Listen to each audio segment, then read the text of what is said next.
Hello and welcome back to Crafty Not Shifty. Today I'm going to be making a card using the Spring Flowers stamp set from Simon Says Stamp and also some Brusho watercolour powders and some distress ink. So to start off I'm going to tape down this stencil, and this is the Diamond Circle stencil from Simon Says Stamp, and I'm using a piece of Tim Holtz watercolour paper underneath. I'm just applying some post-it tape along the back of that to make sure that not only the stencil is held down in place but also the cardstock. So I'm going to come in with some distress ink, and I'm not going to use a distress ink blending tool. I'm going to use this brush here, which is from Clarity. It's a Clarity stencil brush.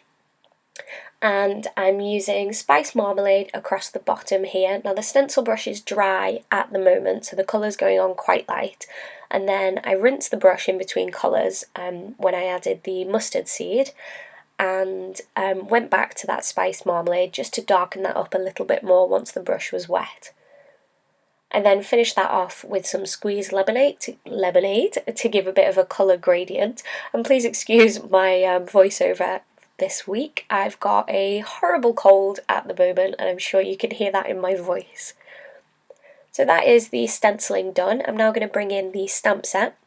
This is the Spring Flowers stamp set, and I've just arranged those sort of how I want them on my card, and then I'll pick them off, close down the lid of the Misty, and I'll stamp those in Versamark ink, and then sprinkle on some white embossing powder and heat emboss that. Now I could have done this first and used an emboss resist technique to kind of leave those white lines of the stencil of the flowers, but I found that it's just as easy to do it this way, and I'm going to go in and remove some of that distress ink colour after I've got everything stamped down. So today's video is actually part of a hop, so I'm really excited to be a part of this. And you will find a description below where you can link to everybody else's videos and hop along and see what everyone's got to offer. Okay, so now I'm just removing the distress ink in those places where I want to colour the flowers. There are a couple of ways that you can do this, and I'm using a sterilising fluid which is designed for cleaning babies' bottles, but you could just use plain water or some bleach on a brush, and wherever you apply that it will take away the colour. So you can see I just missed that leaf there, so I'm applying some more of that sterilising fluid and then just letting that dry using my heat tool, and you can see that almost all of the distress ink sort of wicks away and you're left with an almost white background again. So now I'm just dropping in plain water with another brush, and I'm tipping on the leaf green colour of the Brusho powder. So Brusho powders are a colour burst like pigment powder, very similar to the Ken Oliver powders. They will activate with water, and essentially what I'm doing is I'm applying the water only where I want the powder to stick, so I can then flick off any of the excess once I'm happy with how it looks, and I'm just left with that colour where I want it. Now the reason that I'm using the Brusho powders is because you get this really nice sort of mottled effect of the different colours, and it's really quick and easy to achieve that rather than just a flat colour painting in a green. But I mean, you could Copic colour these, you could use some Zig clean colour markers, you can colour them however you want. This is just the method that I wanted to use today. So in between each colour I'm making sure that the piece is dry. Do excuse my head getting in the way there. And then I'm just going in and adding plain water wherever I want that colour to stick. This time I'm sprinkling on the orange, and I'm just helping that colour pigment move exactly where I want it by just tapping a little bit of extra water into those blank spaces. And I'm not being too careful about staying perfectly inside of the lines. I think that's one of the really nice things about watercolour. It's okay if it goes outside the lines, it's okay for it to be a bit messy. I think if anything it actually looks quite nice and it adds to the technique. So I've got two more flowers to do. I'm going to do this one on the left hand side. I believe that is with the yellow, and that one is with the orange. And once I've got that spread out, I'll then use the yellow on the right hand side. So I think these colour pigments are really nice. You could have mixed the colours a little bit more, you could have made them darker at the bottom and kind of, you know, faded out towards the top, but I think they look really pretty when you just sprinkle them on and let them do what they're doing, and yeah, and just see what you're left with.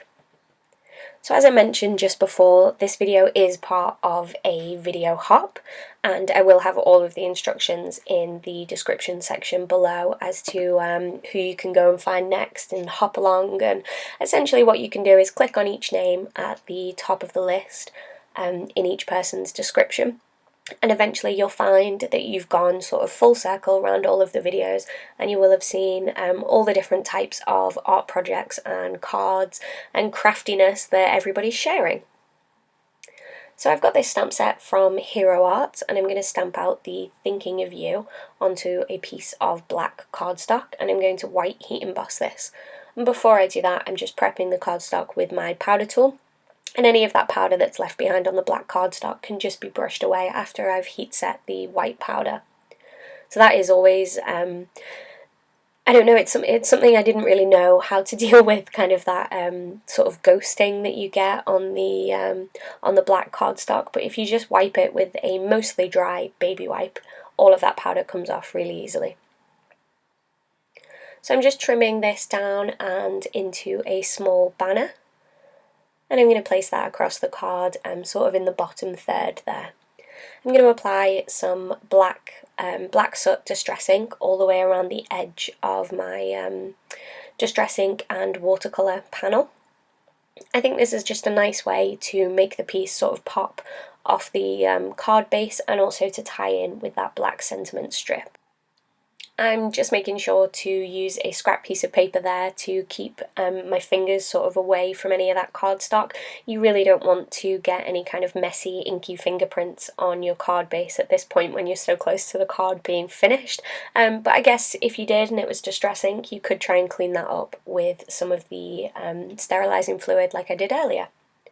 So I've applied foam tape all across the back of the panel, and I've actually trimmed it down slightly, so it's slightly under A2 card sized. It measures 5 1/4 by 4 inches to be mounted onto a 4 1/4 by 5 1/2 card base.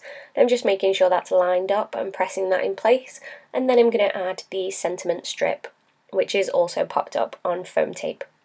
I think those flowers are really sweet. You could easily make a sort of a sympathy card or a birthday card, just switching the sentiment and sort of the brightness of the flowers that you use. You know, maybe more fun and bright colours for a birthday, maybe slightly more muted colours for a sympathy card. So I'm adding in some clear sequins now using some Zot Bling glue dots. I really like these for sticking down sequins. It's really quick and there's no mess. I will have a link to everything that I've used in the description section below, so if you're not sure what a product was or you're interested in purchasing it, I'll have the information in the description section and also over on my blog. And there we go, that's today's card finished. I hope you've enjoyed watching this video. If you are new to my channel, please do hit that subscribe button. And don't forget to check out the other videos in the hop. I'll see you again soon. Bye for now.